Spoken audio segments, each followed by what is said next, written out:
Hi everyone, I'm Jordy, and today I'm telling you everything you need to know about the new Samsung Galaxy S26 Plus, which was released on the 6th of March. I've been using the Galaxy S24 Plus for the past 2 years, so I thought it would be fun to go for a small upgrade. More people than you might think skip a generation, so this review and comparison might be useful for some of you. The S26 series is available in cobalt violet, black, sky blue, and white. If you want something more exclusive, you can also get pink gold and silver shadow, which are only available through the official Samsung website. I went for the black version.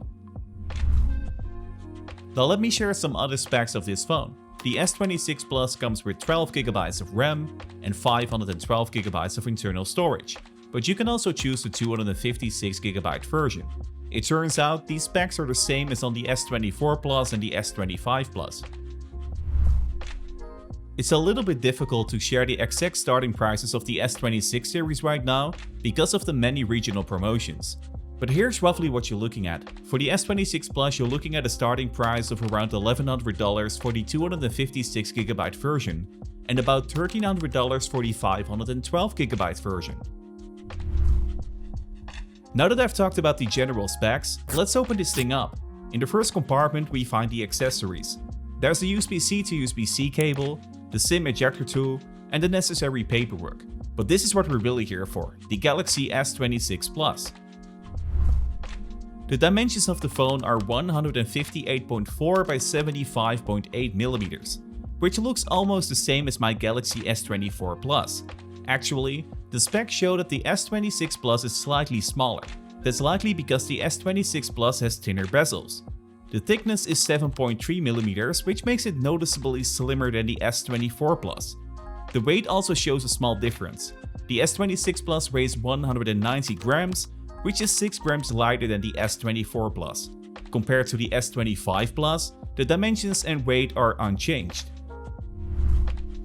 Let's turn this thing on and move to the more interesting parts. My first impression of the screen is positive, but that's also the feeling you usually get with a brand new phone. It turns out the display is exactly the same as on the S24 Plus and S25 Plus. It's a 6.7-inch dynamic AMOLED 2X display. Don't get me wrong, it's a very good screen, but it's not an upgrade. The most interesting part is the processor. The S26 Plus comes with the Exynos 2600, which has 10 cores. It's definitely an upgrade over the previous generation, but it also depends on your region which processor you get. In Europe you get the Exynos 2600, which is made by Samsung, while the US gets the Snapdragon 8 Elite Gen 5. On the sides of the S26 Plus we find several things. As we used to, the power button and the volume buttons are on the right side.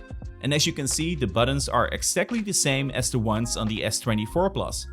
On the bottom, there's one of the speakers. The other speaker, the earpiece speaker, is located at the top near the display. Next to the bottom speaker, you will find the USB-C charging port. And the last thing on the bottom is the SIM tray, which you can remove using the ejector tool.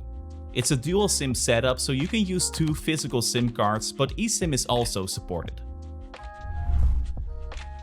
An interesting change can be found with the cameras on the back. Instead of the flat design that the S24 Plus and S25 Plus had, the S26 Plus cameras are now placed on a small housing. It's not a big deal, but if you use the S26 Plus without a case, it can feel quite wobbly on the table. Now let me set up the S26 Plus so I can use it for the day and share my experiences with you. In the meantime, consider subscribing or leaving a like on this video. I really appreciate it, and it directly supports the channel. After using the S26 Plus for a day, I'm happy with my new phone, but also a little disappointed at the same time. Because here's the thing, there are some useful upgrades and new features, but there are also many things that feel the same as on my S24 Plus. Let me walk you through everything I experienced throughout the day. When unlocking the phone, you can use the fingerprint scanner or facial recognition. It's not faster or better because it's the same biometric setup as on the previous models. Once you're inside the phone, you will be using Android 16 with One UI 8.5 on top. It feels very smooth and includes some new design elements. Let me give you a few examples. The search bar has been moved to the bottom of the screen for faster and easier access. Another interesting improvement is the fully customizable quick settings. You can now add controls, resize them, and also change the orientation of the sliders. The new and improved AI features are also an upgrade, but I will discuss them later in the video. Let's flip the phone and talk about the cameras. You're probably asking yourself if this is where the S26 Plus got its upgrades. But no, you still get a 50 megapixel main camera, a 10 megapixel 3x zoom camera, a 12 megapixel ultra-wide camera, and a 12 megapixel front-facing camera. In other words, it's the same setup as on the S24 Plus and the S25 Plus. But here it gets interesting.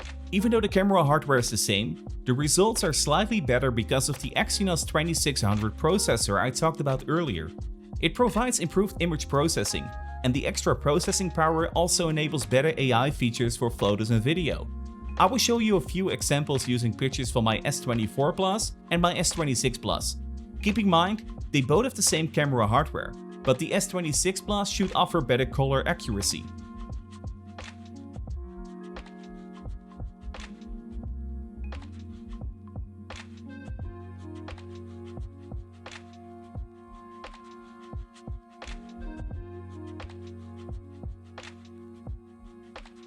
The camera settings on both phones are the same and I tried a lot, but the camera performance of the S26 Plus is indeed better. Now let me give you some video samples from my S24 Plus and the S26 Plus. And it turns out, it's just the same with my photos. The colors are more realistic with the S26 Plus. But for video, that's not even the most interesting part. The S26 Plus also features horizontal lock for video. It doesn't matter how you move, the video stays locked.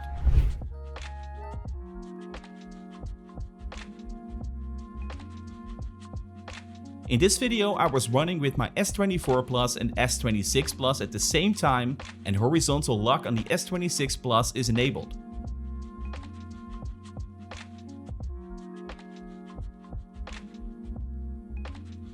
This feature is really useful for content creators, especially for vlogs or action shots. It's not just a nice feature, it actually works really well. So the horizontal lock feature is turned on right now, and I can move with the camera. It really doesn't do a thing.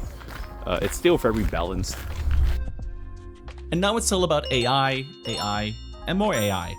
That's something Samsung is really focusing on this year. The thing is, when it comes to photo editing, you actually get some really cool AI features.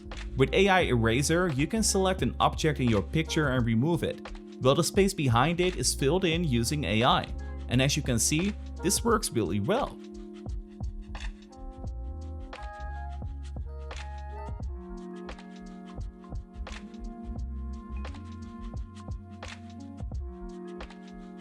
With AI Move, you can also move an object to another place in your picture.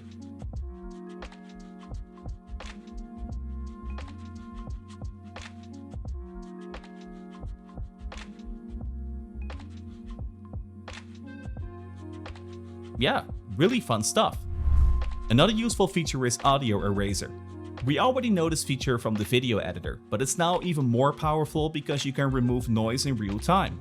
It also works in apps like YouTube.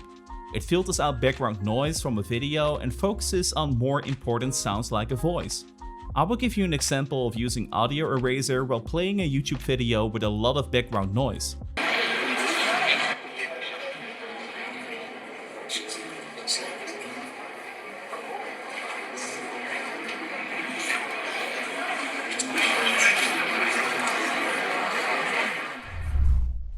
With incoming calls, you can use AI call screening within Call Assist. It answers the call for you and an AI assistant asks who the person is and why they are calling. Their reply is then converted from voice to text. After that, you can choose to answer the call or decline it. Pretty useful if you want to avoid annoying call centers. Another AI feature you don't want to miss is Now Nudge. This feature can see your screen and knows what you are doing and suggest actions based on what it reads. Let me give you a few examples. If someone texts you to grab a drink on a specific date, it suggests opening the calendar and shows what you already have planned that day. When someone asks for photos from Wednesday, it suggests opening the photo gallery with the search term Wednesday. When someone sends you an address for an event, it suggests opening Google Maps with the address already filled in. But here's the thing, it's an AI feature with great potential, but it's not working that well yet. So for me as a Dutchman, I can't use it in Dutch yet. The less important thing about NowNotch is that it runs locally, so it doesn't send information from your screen to the cloud, unless you give permission to share it for better recommendations. And finally, instead of just one AI agent, you now get access to 3: Gemini, Perplexity, and Bixby. After using the S26 Plus for a full day, it's time to talk about the battery and charging. The S26 Plus features a 4900 mAh battery and supports 45 watts wired charging and 20 watts wireless charging. But this is where things get a little weird, because we're getting the same battery capacity for the 3rd year in a row, except that wireless charging has now been upgraded from 15 watts to 20 watts. Most people were also expecting Qi2 magnets for wireless charging, but you still need a separate compatible case for that. Now let me give you a recap of everything we discussed. There are no major design changes on the S26 Plus besides the added camera housing and the thinner bezels. One UI 8.5 looks refreshing and feels smoother. The search bar is now located at the bottom of the screen, and you can fully customize the quick settings. The new and improved AI features are fun. You get AI Eraser and the AI Move feature for photo editing, horizontal lock and audio eraser for videos, and AI call screening and NowNotch to save you some time. Instead of one AI assistant, you now have access to Gemini, Perplexity, and Bixby. The most interesting part is that the Exynos 2600 processor is the only major hardware upgrade on the S26 Plus. Because of the extra processing power, you get slightly better performance with the camera and battery life, and the AI features also work better and smoother. But here's the thing, if you really want a new Samsung phone with upgrades and innovation, the S26 Ultra is the better choice if your budget allows it. You get better camera hardware, the much talked about privacy display, and the included S Pen. Maybe you're thinking about upgrading from the S25 Plus to the S26 Plus. If you ask me, I wouldn't do it. There simply are not enough upgrades to justify that step with your daily phone. The S25 Plus is still an amazing phone, and you can always compare them again next year when the camera and battery are hopefully upgraded. However, if you are excited about AI features, it makes more sense to upgrade from the S24 Plus to the S26 Plus. The new processor and improved AI features are the upgrades you should consider.